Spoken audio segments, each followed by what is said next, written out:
Hi, I'm Kyle Pennypacker and welcome back to Penny Prepper. Today's video we're going to be discussing working during an emergency. Before we get started today, I'm going to ask that you like the video, subscribe, hit the notification bell, and share.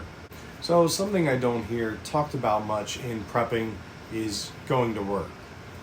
Do you go in on your next shift, call in sick? Can you call in at all, or are the phone lines down? How are you going to get to work? Does your car work? Are the roads blocked? Will money even matter at this point?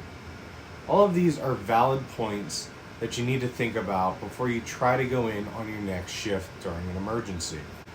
First and most important question you need to ask is, are you going to work? Do you hate your minimum wage job at McDonald's and we're going to quit anyways? Or is your work essential and you like your job or you have a career? Does your job require the grid or is your job required to keep the grid up? While you struggle to contemplate the first question, I'm going to start throwing a few more at you anyways. Can you even make it to your work? If you do decide to go, would you physically be able to make it to your place of work? Is it too far to drive? Is the car even working? Are the roads drivable? But more importantly than can you get to work is, can you make it back home? Will conditions be worse when it's time to head home? Do you work somewhere like a prison or on an island on a peninsula, somewhere that uses electronic locks for exit and entry? Do you work in the city or in the country? What about an area that's a target? Or if your workplace is the target? Could bridges be out? Could there be ice, snow, water, and even fire blocking your path?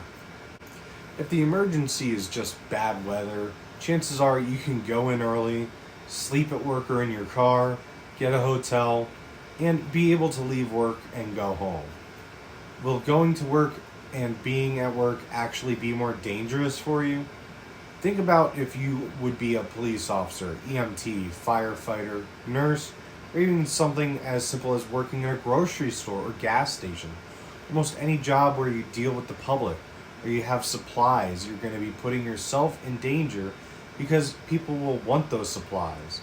If things are getting that bad and it seems like it's just going to be dangerous, you might as well not even be going into work, because you really think that the people who are writing your paychecks are going to be there beside you, protecting you?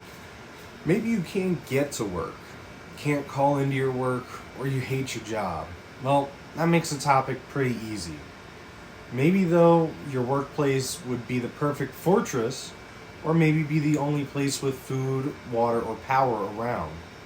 When things calm down and you can make it to work, will you be able to utilize resources from it to keep alive? All things to consider. Smaller worries like vacation time or getting employee of the month, that's very short-sighted and dangerous thinking. Staying alive is what's important and getting ready for what's next. Like I touched on a little bit earlier, it's very important that you may be able to make it into work, but may not be able to make it back home, or even worse, have nothing to come back to. Fire and civil disturbances are great examples of this. Fire can block your way and destroy your property.